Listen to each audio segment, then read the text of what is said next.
Choosing the most underrated song on every album from The Weeknd.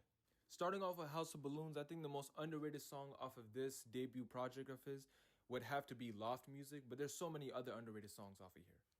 And then moving on to the next part of the trilogy, we got Thursday, and I think the most underrated song off here is Heaven in Las Vegas, and I'm convinced that this is The Weeknd's most underrated song altogether.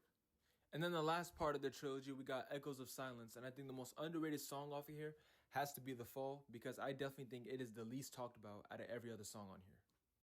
Then we got his debut album, Kissland, and there's so many underrated songs off of here, but I think the least talked about definitely has to be Love in the Sky. And then next up, we got Beauty Behind the Madness, and I think the most underrated song off of here has to be Losers, but you can also go with Dark Times or even something like a As You Are.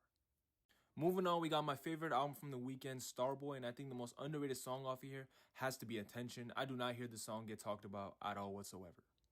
Then we got My Dear Melancholy, and I think the most underrated song off of here, it's between Wasted Times or Hurt You, but I'm going to go with Wasted Times.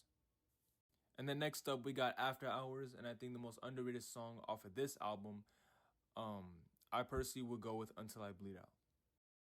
Then we got his second to last album, Dawn FM, and I think the most underrated song off of this album might have to be Here We Go Again.